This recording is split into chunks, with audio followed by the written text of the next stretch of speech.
¿Qué tal, amigos? Buenos días, bienvenidos. Jueves 14 de octubre.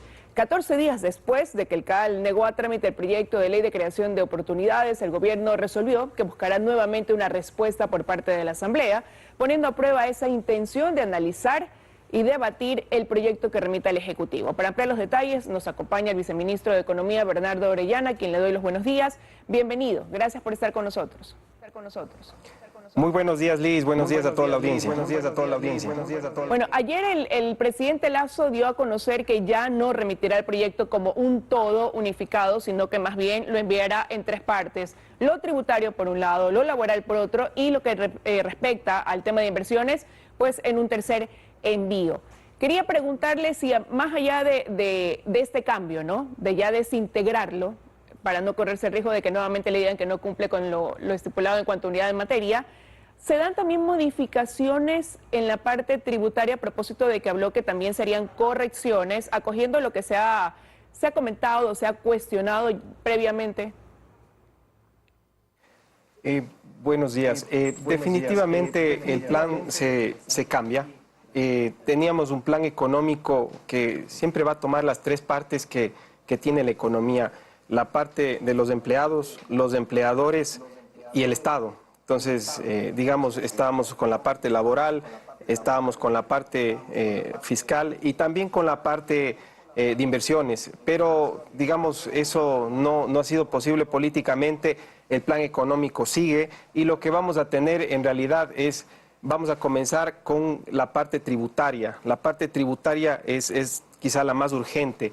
Entonces, seguimos con el mismo plan. Definitivamente tenemos que hacer unas ciertas revisiones, unas revisiones tal vez más de detalle que de principio, pero en la parte fundamental el plan económico se mantiene y necesitamos un plan que sea urgentemente, digamos, tomado por la Asamblea porque necesitamos recuperar la economía, reactivar la economía.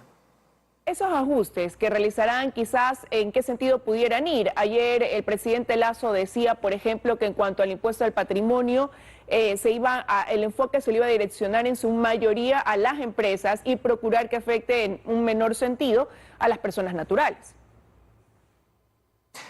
Sí, definitivamente la ley tiene básicamente tres grandes partes. Tenemos una simplificación de impuestos y una simplificación de algunos regímenes de impuestos.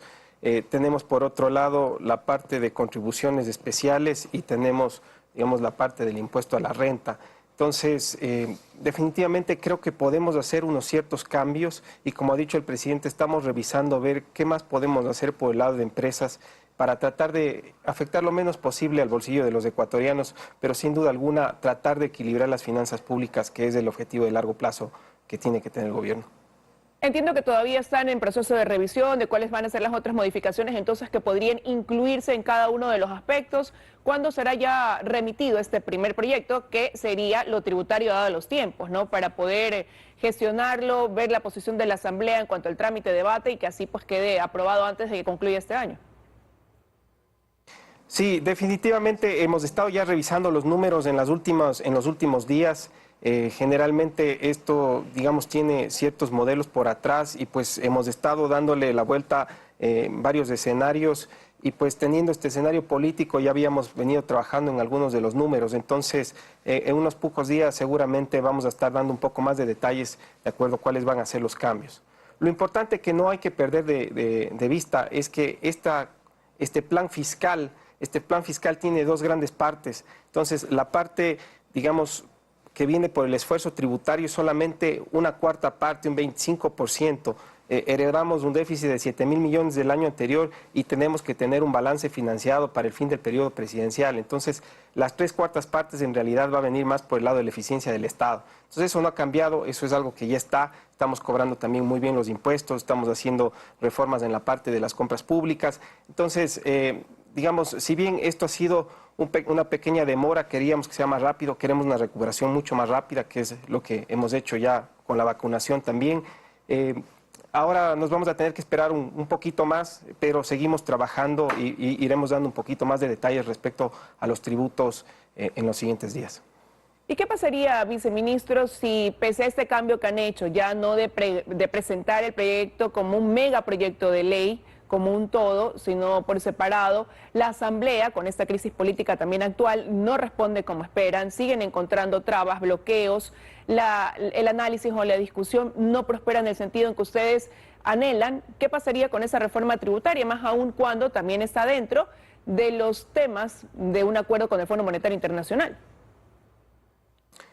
Bueno, el acuerdo con el fondo ya pasó, digamos, por el directorio. Ellos entienden que, digamos, la parte política y el diálogo de la forma democrática que está haciendo el presidente a veces tarda un poco más de tiempo, pero nosotros vamos a seguir dialogando con la Asamblea. Lo que creemos es que estamos muy cercanos, creemos nosotros, en principios, especialmente en la parte tributaria, y hay que ir discutiendo los detalles. Nosotros creemos que la Asamblea, que ha sido elegida también para darle soluciones a la gente, tal como nosotros, tiene que cumplir su rol. Nosotros propondremos la ley y pues creo que estamos muy abiertos a debatir los detalles de la ley. En principio yo creo que estamos bastante bien alineados. Es una reforma tributaria que es bastante equilibrada, bastante enfocada, ya desde el inicio y especialmente con los cambios que vayamos a hacer. En realidad está, digamos, pidiendo una contribución solidaria a la parte de más arriba y en realidad no estamos pegando a la base de contribuyentes más grande o más bien dicho, a la base de la población más grande que de alguna forma no está siendo afectada ahí. Y yo le mencionaba lo que se ha llegado a través de este diálogo, también estos acuerdos con el Fondo Monetario Internacional, porque hay metas que el Ecuador debe cumplir, hay más de 10 señaladas en ese acuerdo. Dentro de eso, más allá de que entiendan la situación política, está obviamente esta reforma tributaria, ¿no? Pero en lo que respecta también a lo que se ha acordado, lo que se incluye como responsabilidad también de nuestro país, se ha previsto un ajuste del 4,5% del PIB, esto de aquí hasta el 2025. En ese sentido, el ministro Cueva decía el otro día que se haría en mayor proporción, y usted lo acaba de reiterar, un ajuste que va desde la reducción por parte del gasto del Estado, ¿no? Que ahí serían más o menos 3.500 millones de dólares lo que se plantea. ¿Por dónde vendría ese ajuste? Reducción en cuanto a personal, jubilaciones, eficiencia en el sistema de compras públicas. ¿Cuál va a ser la vía a la que recurran para cumplir con esa meta? Sí, definitivamente el nuevo acuerdo o la nueva forma en la cual vamos a llegar a las metas fiscales, primero baja de ese 5.5 a un 4.5, entonces le estamos apuntando y el Fondo Monetario lo ve también de esa misma forma en tener una economía que crezca un poco más rápido. Entonces al tener una economía que crece un poco más rápido, de alguna forma crecen más rápido los ingresos. La deuda se hace relativamente más pequeña con relación a la economía. Entonces, digamos, nos permite hacer un esfuerzo que sea un poco menor y menos disruptivo hacia la economía. Eso por el primer lado. Por la segunda parte, hay muchas cosas donde se pueden encontrar eficiencias. Por ejemplo, en la parte de compras públicas, ya estamos implementando nuevos sistemas para hacer compras que sean masivas, grandes, que puedan tomar, digamos, la economía de escala que puede llegar a tener en la compra pública el gobierno central y poder comprar de forma oportuna.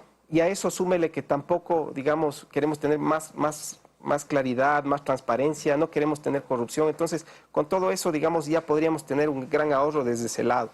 Por el lado de personal, todos los años nosotros vamos a tener gente que se jubila, gente que rota. Entonces, un poco lo que hay que hacer no es hacer una medida de shock, sino es simplemente ir parando las contrataciones, ir viendo en dónde ponemos, digamos, recurso humano donde se necesita. Necesitamos tener más servicios para la gente, pero a su vez también creemos que lo podemos hacer más eficientemente. Esto no es un plan que se da de la noche a la mañana, esto es un plan que hay que verlo. Yo siempre digo con tres pilares fundamentales. Hay que ver los procesos, creemos que hay cómo mejorar los procesos, a veces hay como una suerte de zigzag en vez de ir en línea recta, especialmente en procesos que son muy burocráticos. Tiene que ver la parte de tecnología. Es importantísimo dotar a ciertas entidades con un poco más de tecnología para poder hacer más con menos. Y finalmente, digamos, la parte del recurso humano, que como le digo, siempre va a haber gente que está rotando y siempre hay, digamos, gente que se está jubilando. Entonces, digamos, hay que hacer un plan un poco más comprensivo, un poco más a detalle, que lo iremos comunicando eso un poco más de plazo. Y hay otra meta también que tiene que ver con bajar el monto, lo que compete a los subsidios a los combustibles en más o menos 1.400 millones de dólares hasta el 2025. En ese sentido, entra pues a consideración el sistema de bandas que hoy se se aplica para la fijación del precio de los combustibles, que varía pues cada 11 de cada mes, pero por otro lado están estos acuerdos que se dan mediante diálogos con ciertos sectores para establecer una focalización de ese subsidio. Con eso de ahí, ¿cómo se plantea el escenario? ¿Lo facilita o lo complica para llegar también a cumplir esa meta, no? Sí, siempre vamos a tener que hacer, digamos, hacer un peso, contrapeso, digamos, en cómo llegamos a la meta fiscal, pero también, digamos, hay que ver, como hemos visto con el señor presidente, revisando, digamos, ciertos subsidios que creemos que podemos focalizarlo y hacer que sean, digamos, que lleguen a la parte más abajo de la sociedad, donde está la gente más pobre, por ejemplo, que usa el transporte público. Entonces, pero eso no es todo el monto del subsidio, digamos, la mayor parte básicamente está pagando ya precios de mercado. Si usted, digamos, carga la gasolina, se está pagando a lo que cuesta, ya no se está subsidiando tal vez a gente que tiene 2, 3 vehículos, sino se está pagando, digamos, lo que se tiene que pagar. Entonces no le vemos que se contrapone, pero siempre la política pública tiene que tomar en cuenta por nuestro lado, ¿no es cierto?, la parte fiscal, pero también por el otro lado, digamos, qué es lo que hacemos con la gente más pobre, y en este caso creemos que hay que mantener el subsidio focalizadamente, digamos, para transporte público. Viceministro, ya hace unos días la Asamblea resolvió que la proforma que va a estar vigente hasta que termine este año es la prorrogada, es decir, la que se venía ejecutando en el gobierno anterior, y esto por considerar que desde el gobierno no se cumplió con los plazos establecidos para resolver ciertas observaciones del legislativo. Ante eso, ¿qué decisión van a tomar ustedes? Bueno, hemos respondido a todas las observaciones del legislativo. Vieron algo como 12 observaciones. Hemos dado las respuestas específicas y técnicas a cada uno de los cuestionamientos que hubo desde la Asamblea. Definitivamente la parte legal es un poco difícil leer desde el lado tal vez político. Es primera vez que una asamblea de alguna forma rechaza y sugiere que se tome el presupuesto anterior, un presupuesto prorrogado. No encontramos definitivamente las bases legales y digamos la competencia de la asamblea para sugerir tal cosa. Pero vamos a seguir, digamos, en conversaciones internas y con la asamblea para llegar, como ha dicho el presidente, estamos dialogando y lo que queremos es evitar más fricciones. Lo que necesitamos es simplemente hacer las cosas que necesita la gente. Necesitamos un presupuesto para poder, digamos, seguir haciendo los gastos que se necesitan para seguir operando el Estado, y eso es lo que esperamos que la Asamblea, digamos, tome parte, ¿no? Quiero agradecerle que haya estado esta mañana con nosotros aquí en los desayunos de 24 horas, viceministro. Que tenga un buen día. Un buen día, muchas gracias.